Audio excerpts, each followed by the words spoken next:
Don't fall in love with me, Kira. That's what she whispered to me in the dark, her lips against my ear, her body warm.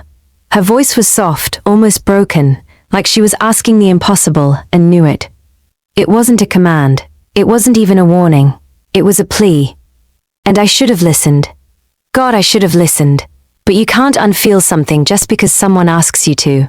You can't turn off your heart like a light switch just because the person holding it is afraid of what happens next. Before I tell you why she said those words, and why they ended up destroying everything, I need you to understand how it all started. How a charity gala, a burgundy suit, and one perfect night changed the entire trajectory of my life. Hold on. I am running way ahead of myself. Let's rewind. Welcome back, beautiful lover of mine. If you're new here, hi my baby. Welcome to your new obsession. And if you're one of my regulars, you already know the drill. Pull up a chair. Cancel your plans. Tell whoever is texting you that you're busy. Because you are busy. You're busy with me. I am your virtual girlfriend, and I have missed you. Truly. Did you eat today? Drink water? Text that girl you shouldn't be texting. No judgment. We're all healing here. Some of us are just healing in chaotic ways. Now, where are you right now? Driving? Baby, eyes on the road. I'll be here when you park. Walking? Good. This story needs movement because your heart is going to need the exercise. Curled up in bed? Even better. Get comfortable. Get very comfortable. Maybe grab a blanket. Maybe grab some wine. Maybe grab the hand of the woman next to you and squeeze it because you're about to feel things. Or maybe you're sitting across from the woman you're hiding from the world right now. Your secret. It's complicated. In which case, look at her. I repeat, look at her right now. Is she looking back? Good. She should be. Because this story is about to hit different for you. All right. Are you ready? Let's go. 2 months ago, I was 22 years old and absolutely convinced I had life figured out. I know. I can practically hear you laughing from here. But I did have some things figured out. I'd graduated summa cum laude with a business degree, landed a competitive internship at one of Seattle's top consulting firms, moved to a city where I knew nobody, which felt like freedom instead of loneliness. I was confident. I was focused. I was completely convinced that success was just a matter of working hard and being smart and not getting distracted by anything or anyone that might derail my carefully planned trajectory. My older sister Beth thought I was crazy. You don't know anyone there, she'd said during one of our video calls while I was packing up my Portland apartment. What if you hate it? What if you get lonely? Then I'll make friends, I'd said, folding sweaters with more confidence than I felt. I'm good at that. You're good at charming people, Beth had corrected. That's different from making actual friends.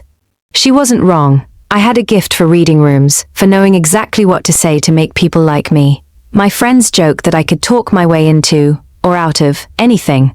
Beth was the opposite, a romantic who believed in fate and soulmates and love conquering all. She worked in marketing in Portland and was engaged to a guy named Nelson who lived in Seattle. They were planning this massive summer wedding with color-coded spreadsheets and a guest list that kept growing. You'll have to meet Nelson's family eventually, Beth had said, pulling up her wedding planning binder on screen. His half-sister Victoria is supposed to do a reading at the ceremony. If she shows up. If, I'd asked, half listening. Nelson says she's kind of a ghost, Beth had explained. Works constantly, doesn't really do family stuff. He says she's brilliant but intimidating, like, scary smart. People are either in awe of her or terrified of her. Sounds delightful, I'd said sarcastically. He says she built her own company from scratch, some consulting firm. Very successful, very intense, I don't know, private, I guess. Well, I'm sure I'll meet her at some wedding thing, I'd said, not particularly interested in my future brother-in-law's workaholic sister. Maybe. She lives in Seattle too, so you never know. I'd made a non-committal sound and changed the subject. Seattle's a city of almost 1 million people.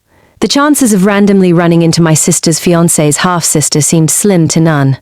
Fast forward 6 weeks. I'm living in a tiny studio apartment with my roommate Leah, a 25-year-old surgical resident who survives on coffee, spite, and an inexplicable ability to know important people.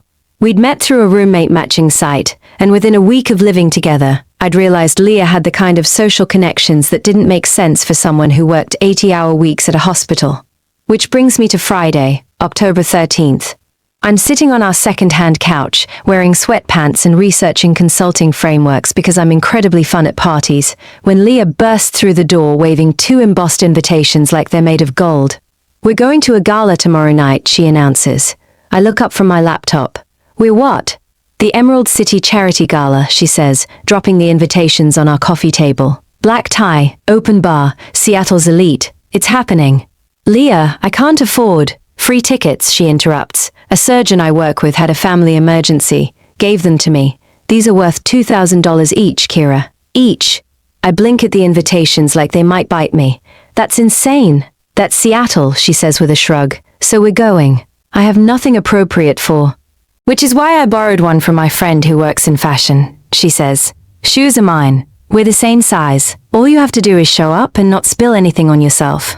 "I don't know anyone at something like that," I protest. "It'll be awkward." "That's what champagne is for," Leah says, grinning. "Come on. When's the next time you'll get to drink expensive champagne and judge rich people's life choices?"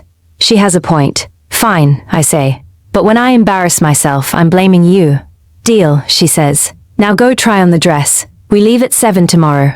The Emerald City Charity Gala is held at the Rainier Club, this gorgeous historical building that screams old money so loudly you can practically hear it. Leah and I arrive at 7:30, stepping out of an Uber into what feels like a movie. Red carpet, actual photographers, people in gowns that cost more than my rent. "Oh my God," I whisper to Leah as we walk up the entrance steps. "I don't belong here."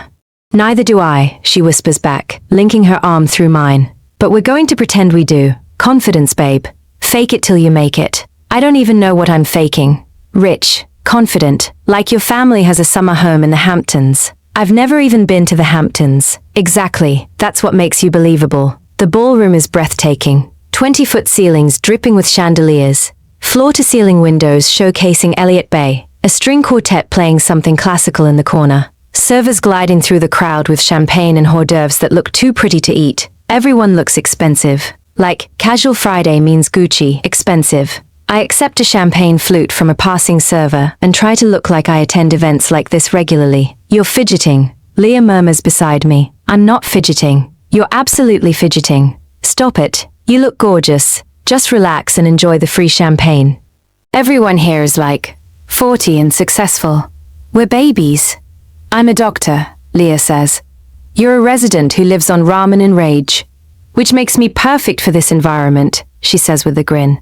"Now circulate, be charming, make connections." And then she disappears into the crowd, leaving me standing alone with a champagne flute and rapidly increasing anxiety. I'm contemplating hiding in the bathroom for the rest of the evening when I see her. She's standing near the windows on the far side of the ballroom, and I swear the lighting is different around her, like someone adjusted the aperture just for her. She's wearing a burgundy suit, not a dress, but a full tailored suit that fits her like a second skin. Dark hair falls past her shoulders in waves that look effortless but definitely aren't. She's holding a glass of what looks like whiskey, and she's staring out at the city lights like she's calculating their net worth. She's tall, elegant, beautiful in a way that makes my mouth go dry, and she looks absolutely miserable. I watch as a man in an expensive tuxedo approaches her with the swagger of someone who's never been rejected in his life.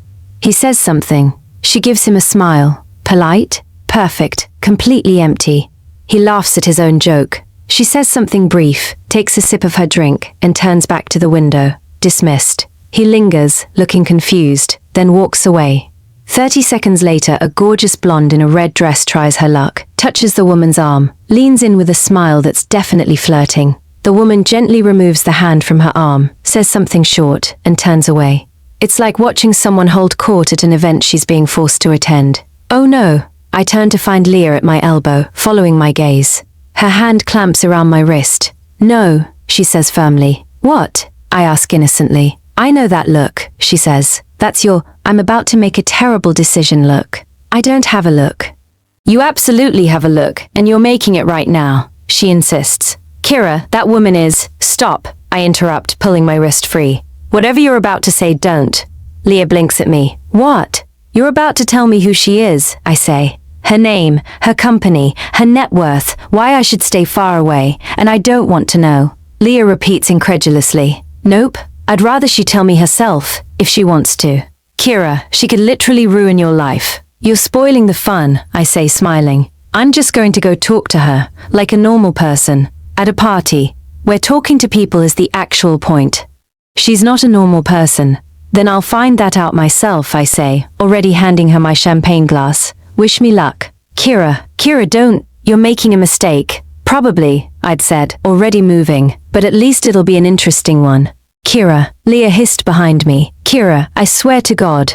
But I'm already walking. Here's what confidence is. It's your feet moving before your brain can talk you out of it.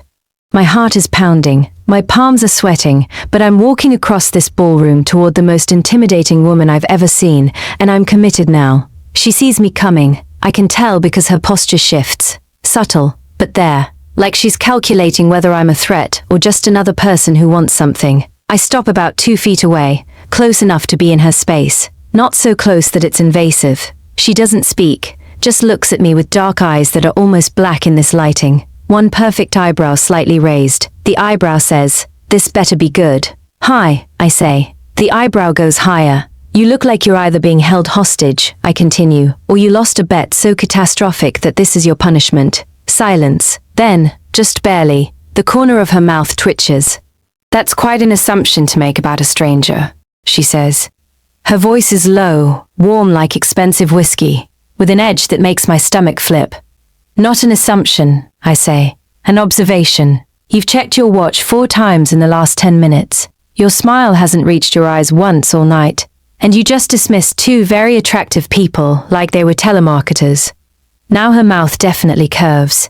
Not quite a smile, but close. "You've been watching me," she observes. "Hard not to," I admit. "You're the most interesting person here, and you're not even trying." She studies me for a long moment, and I feel the weight of her attention like a physical thing. "You're very young," she says finally. 22, I say, "but I'm told I'm mature for my age." "Who told you that?" "My therapist, mostly." That gets a real smile, small but genuine. "Did someone send you over here?" she asks. "A friend trying to network on your behalf." "My friend tried to stop me, actually," I say. "Started to warn me about you, but I didn't let her finish." Both eyebrows now. "She warned you about me." "Tried to," I clarify. "I told her she was spoiling the fun." Something shifts in her expression. The mask cracks just slightly. "And what exactly did you think would be fun about approaching me?" she asks. "Finding out if you're as interesting as you look," I say honestly. "Or if you're just really good at looking mysterious while thinking about what to order for dinner later." She laughs. It's short, surprised, like it escaped without permission. But it's real, and it completely transforms her face, softens all those sharp edges, lights up her eyes, makes her look younger and warmer and somehow even more beautiful. My heart does something complicated in my chest. "Oh, I think I'm in so much trouble." "I can assure you I'm very ordinary," she says, still smiling. That's exactly what an extraordinary person would say to manage expectations. Or what an ordinary person would say to avoid disappointing you later. "Are you always this difficult?" I ask. "Are you always this persistent?" she counters. "Only when something's worth it." The words hang between us, heavier than I intended. She takes a slow sip of her whiskey, considering me. "What's your name?" she asks. "Kira." "Kira," she repeats, and the way she says it, slow, deliberate, makes my pulse spike. "I'm Victoria. Just Victoria. No last name, no context. Perfect. Nice to meet you, Victoria," I say. "Is it?" she asks, tilting her head slightly. "You don't know anything about me." "Not yet," I agree. "But I'd like to, if you're willing to be distracted from whatever obligation brought you to an event you clearly hate." "What makes you think I hate it?" "Because I've been here close to an hour and I'm already planning my escape," I say. "You've probably been here 2 hours and perfected the art of looking engaged while being completely checked out."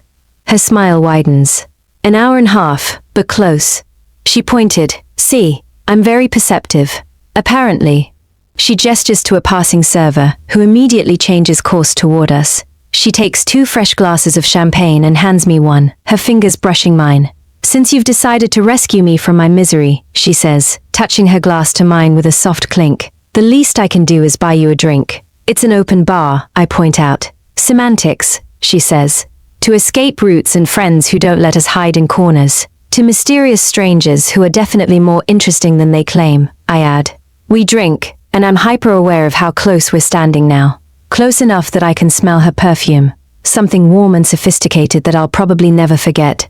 So Kira, Victoria says, her dark eyes studying me with open curiosity. What brings you to Seattle's most pretentious charity event? My roommate, I admit. Free tickets, aggressive persuasion. And what do you do when you're not being persuaded to attend galas? I just graduated, I say. Business degree. Moved here from Portland about 2 months ago. And what brings you to Seattle? An internship, I say. At a consulting firm. I start in a couple weeks. Something flickers across her face. Consulting, that's ambitious. Or delusional, I say with a smile. Time will tell. Which firm? She asks. I hesitate. If I tell her, this might shift. She might know the company. Might have opinions. Might start seeing me as a resume instead of a person. I'd rather not say, I admit. Not because it's classified or anything. I'm really enjoying talking to someone who isn't immediately asking about work. Everyone here seems like they're networking. This feels different. Victoria studies me for a moment, then nods. I can respect that. What about you? I ask. What do you do when you're not attending events you'd rather skip? I work too much, she says simply. And I'm extremely boring. I don't believe that for a second. You should, it's true. If you're so boring, I challenge, why are you still talking to me? She takes a sip of her champagne, and I see something playful flicker in her eyes. Because you're the first genuinely interesting thing that's happened to me in months, she says quietly. And just like that, the air between us changes. We talk for over an hour. I couldn't tell you how it happens, how we go from strangers making small talk to something that feels significant. But we do. We move away from the crowd, finding a quieter corner near the windows. We talk about everything and nothing. She tells me about Prague, how she hated it the first time and fell in love with it the second. I tell her about the summer I spent in Barcelona during college. She has strong opinions about people who order whiskey wrong just to look sophisticated. Let me guess, I say. You're one of those people who can taste notes of oak and leather and a hint of my grandfather's cigar box. She laughs, that real laugh I'm already addicted to. I can taste good whiskey versus bad whiskey. Everything else is pretentious nonsense. Finally, someone honest. I'm always honest, she says. Sometimes brutally so. I like brutal honesty, I say. Saves time. Does it? Sure. Small talk is exhausting. I'd rather skip to the real conversation. And what's a real conversation to you? She asks. This, I say simply. Talking to someone and actually enjoying it instead of performing for them. Something soft crosses her face. You think I'm performing? I think you perform for everyone else here, I say carefully. But not right now. Not with me. She's quiet for a moment, looking at me with an expression I can't quite read. You're perceptive, she says finally. You're not the first person to tell me that. I'm sure I'm not, she says. But I mean it as a compliment. I know, I say. That's why I'm not being modest about it. She smiles at that. We keep talking. The gala continues around us, people networking, laughing, performing, but we're in our own bubble. At some point, she tells me she reads Russian literature. Of course you do, I say. What does that mean? She asks, amused. It means you're exactly the kind of person who reads Dostoevsky for fun. And what kind of person is that? Brilliant, slightly masochistic, and definitely overthinks everything. She laughs again. That's, unfortunately, accurate. See? Perceptive. What do you read? She asks. Honestly, mostly business books and the occasional thriller when I need my brain to turn off. Nothing wrong with that, she says. Sometimes we need our brains to turn off. When's the last time your brain turned off? I ask. She considers this. I genuinely can't remember. That's sad. That's my life, she says, but there's no bitterness in it. Just fact. Do you like it? I ask. Your life? She's quiet for a moment. That's a complicated question. Most real ones are. She looks at me then, really looks at me, and I feel it everywhere. I'm successful, she says carefully. I've built something I'm proud of. I work with intelligent people on interesting problems. By all objective measures, I should be happy.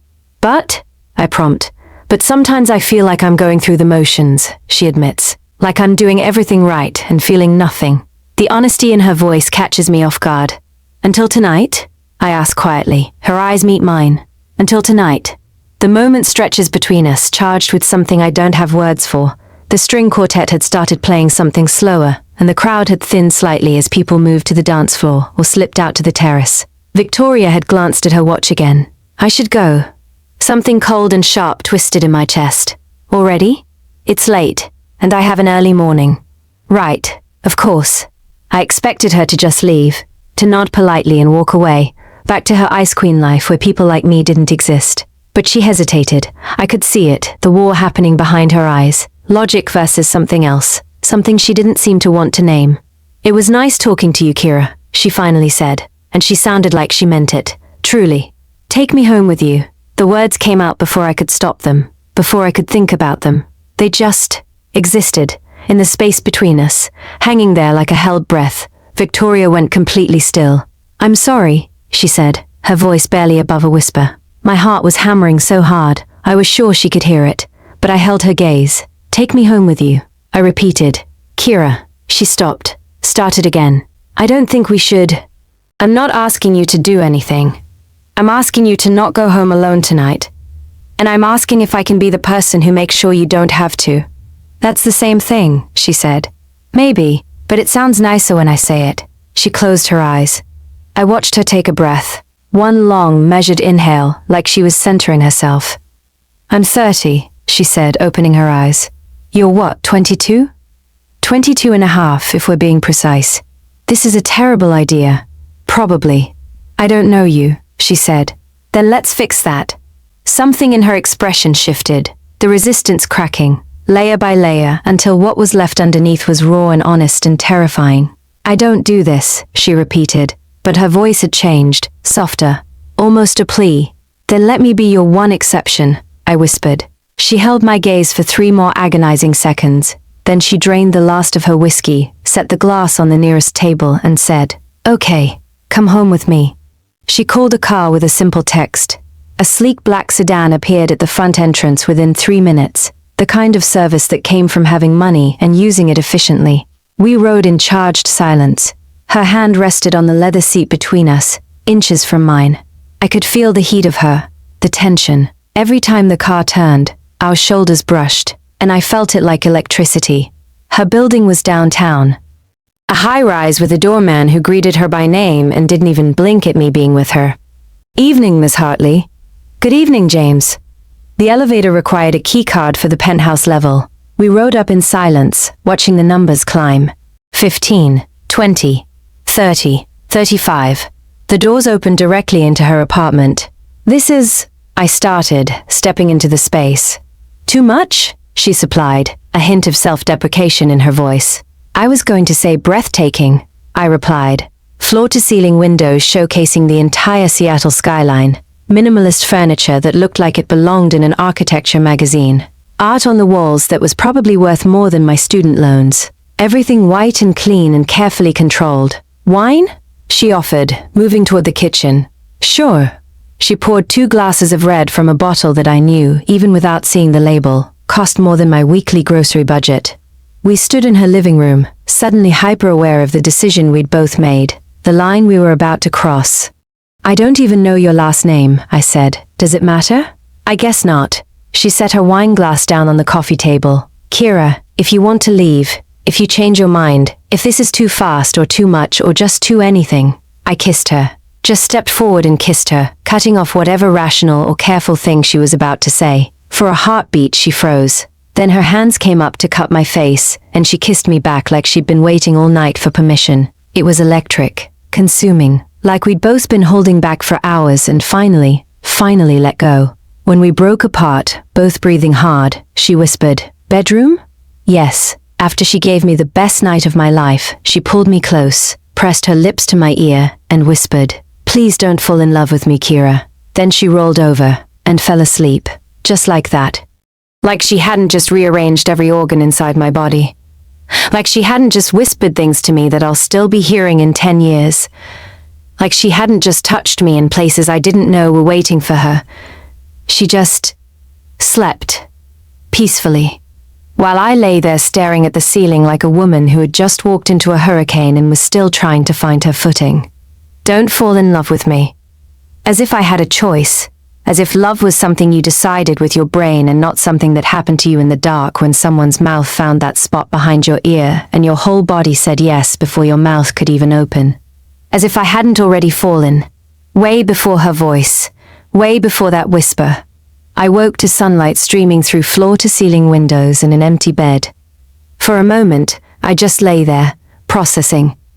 Her sheets were impossibly soft, some thread count that probably had 4 digits. The pillow smelled like her perfume. The space beside me was empty but still faintly warm, which meant she hadn't been gone long. Last night came back to me in fragments.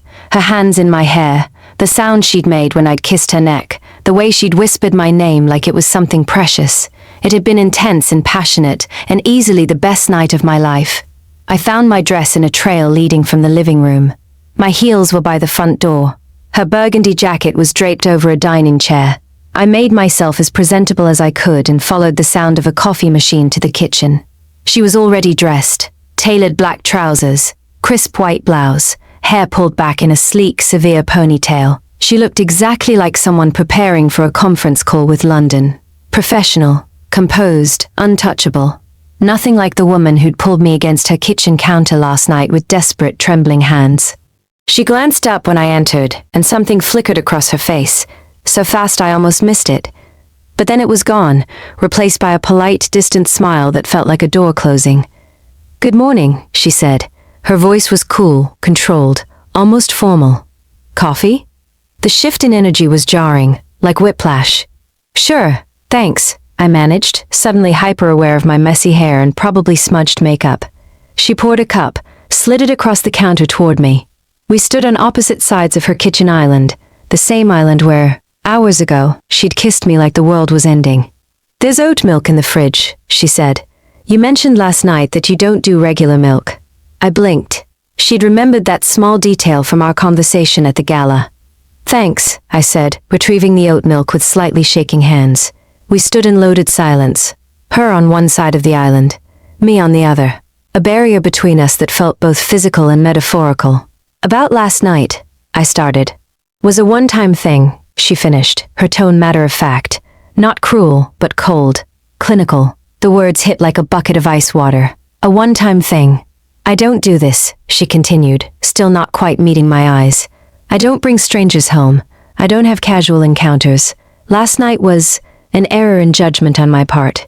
"An error in judgment," I repeated slowly, trying to keep my voice steady even though something in my chest was twisting painfully. "Please don't take it the wrong way," she said, and the careful politeness of it somehow stung worse than anger would have. "Was I not good?" I asked, and I hated how vulnerable the question sounded. Her expression shifted, something almost pained.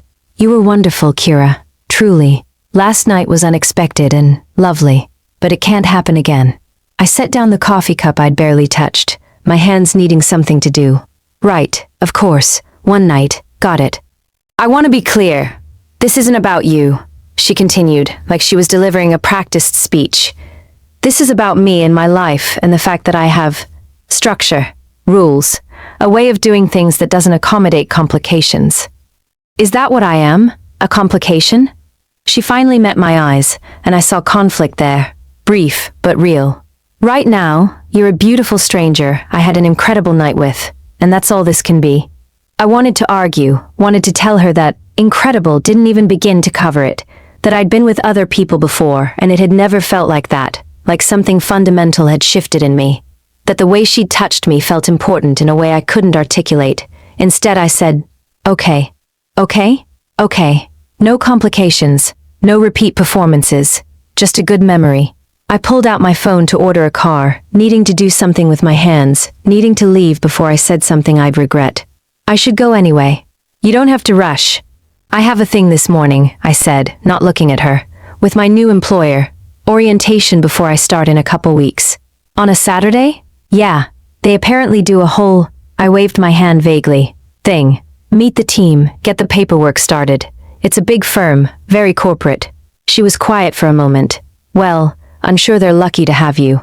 You don't even know what I'll be doing." "I know enough," she said softly. And then, even quieter, "You're going to be amazing, Kira. You're smart and charming, and you see things other people miss.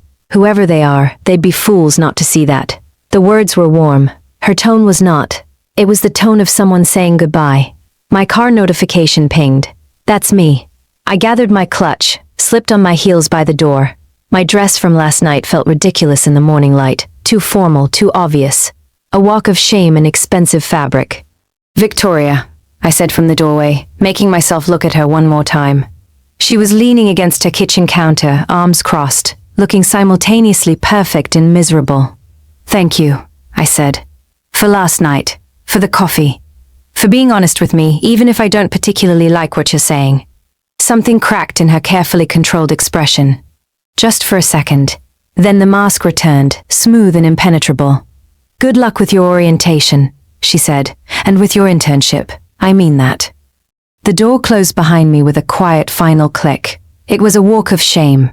In the car, I pressed my forehead against the cool window and watched Seattle blur past through tears I refused to let fall. One night, one incredible, unforgettable night with a woman whose full name was Victoria and whose last name I didn't even know. A woman who made me laugh and made me feel seen, and then called it all an error and judgment in the cold light of morning. The driver glanced at me in the rearview mirror. You okay, sweetheart? Yeah, I lied. Just tired. Long night? Something like that. I got home, showered away the scent of her perfume, changed into appropriate professional clothes, and headed to the offices of Hartley & Associates by 11 a.m. The building was downtown, a sleek glass high-rise that screamed money and success. The lobby was all marble and modern art, and even on a Saturday, there were people in expensive suits moving through with purpose. I checked in at the security desk. Chen, I'm here for new intern orientation. The security guard checked his list, nodded, and directed me to the 9th floor. The HR department was smaller on weekends, just a skeleton crew. A friendly woman named Patricia greeted me with a warm smile and an obscene amount of paperwork. Welcome to Hartley & Associates. We're so excited to have you. I know starting on a Saturday is unusual, but we had a slight scheduling conflict this week. No problem, I said, taking the seat she gestured to. So, here's the situation, Patricia explained, organizing a stack of documents in front of me. Normally our CEO, Ms. Hartley, personally gives all new interns their company tour and welcome orientation. She's very particular about it. It's her policy that she meet every intern before they officially start. I nodded, only half listening, still thinking about Victoria and the way she'd said my name last night. Unfortunately, Patricia continued with an apologetic smile, Ms. Hartley had to fly out to London early this morning. Emergency business situation. Happens sometimes in consulting. The trip was very last minute. That caught my attention. London? Yes, she'll be there for about a week and a half, maybe 2 weeks, which means we're going to have to push your official start date back a bit. She insists on meeting all interns personally before they begin, so you'll start once she's back. We're looking at 2 weeks from Monday. 2 weeks. 2 more weeks before I started. 2 more weeks of sitting in my apartment with nothing to do but replay last night over and over. That's fine, I said, because what else could I say? Perfect. So today we'll just get all your paperwork done. Tax forms, benefits enrollment, company policies, that sort of thing. Then when Miss Hartley returns, you'll come in for your official tour and meet your supervisor, Richard Joe, and the rest of the team. She slid the first document across the desk. Let's start with this one, our confidentiality agreement. The next 2 hours were a blur of forms and signatures and Patricia's cheerful explanations of health insurance options I barely understood. And this one is particularly important, she said, sliding another document toward me. Our non-fraternization policy. Ms. Hartley implemented this about 5 years ago, and she takes it very seriously. Absolutely no romantic or sexual relationships between employees, especially not across different levels of hierarchy. It's grounds for immediate termination, no exceptions. I signed it without really reading it. What did it matter? It wasn't like I was planning on dating anyone at work. All done, Patricia finally announced, stacking all my completed paperwork. You're officially in the system. We'll send you an email early next week with your official start date once we confirm Ms. Hartley's schedule. In the meantime, enjoy your free time. Seattle's a great city to explore. Thanks, I said, shaking her hand. I left the building and stood on the sidewalk, suddenly adrift. 2 weeks until I started. 2 weeks with nothing to do but think about a woman named Victoria who'd called our night together a mistake. I pulled out my phone and texted Leah. Got good news and bad news. Good news, internship is happening. Bad news, delayed 2 weeks. Wanna grab lunch and let me wallow? Her response came immediately. Only if you tell me what happened with that woman last night. I saw you leave together. I sighed. Deal. But you're buying. Worth it. Meet you at Pike Place in 20. As I walked toward the market, I tried to push thoughts of Victoria away. One night.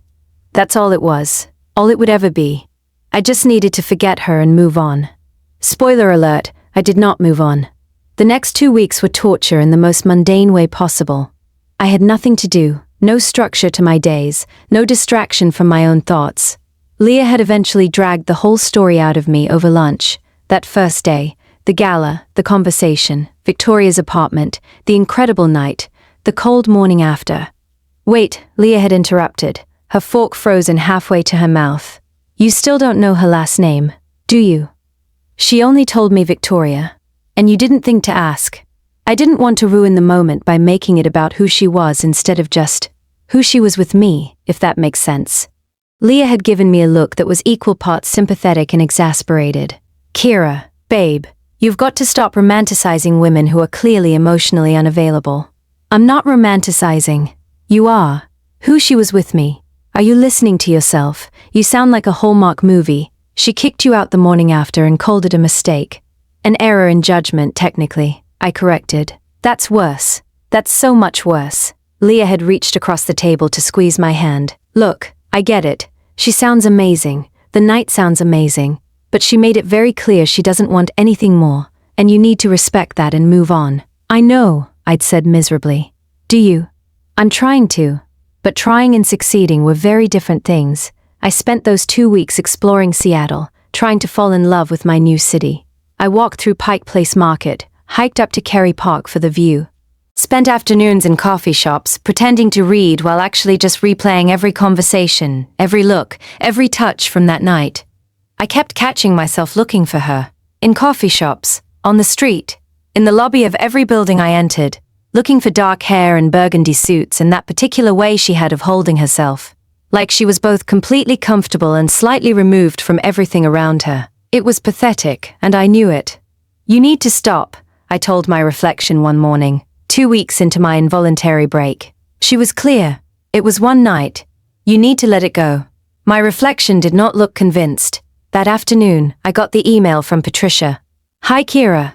Ms. Hartley returns tomorrow. Your official start date is Monday, 8:45 a.m. Looking forward to seeing you. Patricia. Monday. 2 days away. I could do this. I could start my internship, throw myself into work, build my career, and forget about a woman named Victoria who'd made me feel more alive in one night than I'd felt in months. I could absolutely do that. No, it's a lie. I could not in fact do that. Okay, wait. Take a pause. Now my loves, before we continue, I think my voice deserves a little rest. Go pour yourself something nice, get comfortable, maybe grab a little snack, and let's take a tiny pause together. The next part is waiting for us, so breathe, relax, get cozy, and when you're ready, come back to me. Remember, I am still your one and only virtual girlfriend, because our story isn't finished yet.